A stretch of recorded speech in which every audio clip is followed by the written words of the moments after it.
নির্মম রাজনৈতিক প্রতিহিংসায় খুলে নেওয়া হয়েছে ঘরের চাল, টিউবওয়েল। দ্বাদশ জাতীয় নির্বাচনে ভোট না দেওয়ায় পাবনা ঈশ্বরদী, চরগড়গড়ি, পশ্চিমপাড়ায় প্রতিটি বাড়ি, দোকানপাটে চালানো হয় এমন ভয়াবহ লুটপাট। প্রায় ৩ মাস ধরে স্থানীয় আওয়ামী লীগ নেতাকর্মীদের হামলা ও পুলিশি হয়রানিতে টিকতে না পেরে ভিটেমাটি ছাড়ে ১৫০ পরিবার।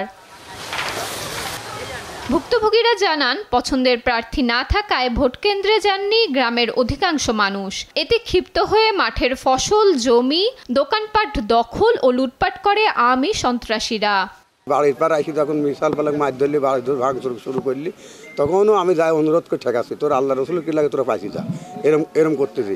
তখন আমার এই হাতের পার কোপ মারে, এই কোপ আমি হাত দিয়ে ঠেকাই, ঘাড়ে মারছিল কোপ, আমি হাত দিয়ে ঠেকালি বার আমার হাত কাটি সরই, ধরেন 2 লাল ফাঁকে চলে যায়। ভোটের 1 মাস পর তোর দেখবো নক আমার কাছে ভোট তোরা না দিস, আমরা বললাম যে আমরা জীবনে দেবো না, আমার এই জন্য যা হয় হবে। এগুলো আছে, ঠিক আছে তোর আনটাবেট দিয়ে গেলাম, পরে দেখবো। মেম্বারের ছেলে, মেম্বার নিজে মহিলা মেম্বার, ওনারা আমার লোকজনের গলার সাথে হাসি বাঁধা আছে, কয় জান দেবো না গরু দেবো, এরকম অবস্থা করি মনকান সব গরু বাছুর লিয়ে এলেছে, ঘর বাড়ি লুট করেছে, আজ 3 মাস ধরে এটা করতেছে। স্বৈরাচারের পতনের পর গ্রামে ফিরে সাজানো সংসারে কিছুই পায়নি পরিবারগুলো।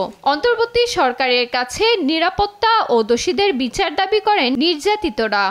তোর ছেলে কোন গেছে, তোর স্বামী কোন গেছে, আমরা যখন কথা বলিনি সেন কুপানি শুরু করেছে।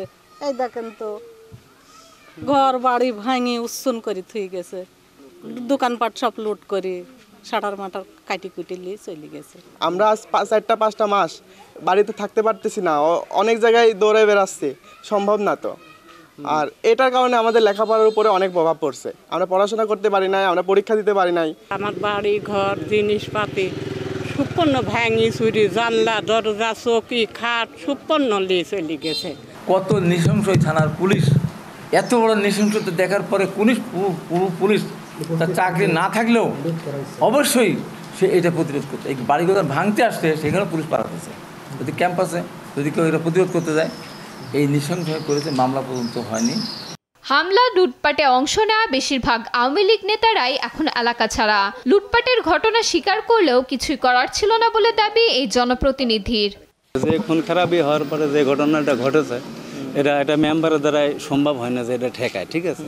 এটা আমি ঠেকাতে গেলে পারো, ওই মতো আমারও মায়ের খাওয়া লাগে, এরকম অবস্থা আর কি। ঘটনা খতিয়ে দেখে ব্যবস্থা নেওয়ার আশ্বাস দিয়েছে পুলিশ। অবশ্যই দেখা হবে, একেবারে 100%। আমি বলে দিলাম, আমি ওই কথা বলি, ওইটা ওদের যদি বিক্ষুব্ধ কেউ লাগে যে মামলা নাই অমুক তমুক হয়েছে, থানায় যাইতে বলেন, আমি ওদের সাথে কথা বলতে। বিচারহীনতা নয়, দুষ্টের দমন আর শিষ্টের পালনে শান্তিতে থাকবে গ্রামবাসী, এমনটাই আশা চরগড়গড়ির মানুষের। নিউজ ডেস্ক, দেশ টিভি।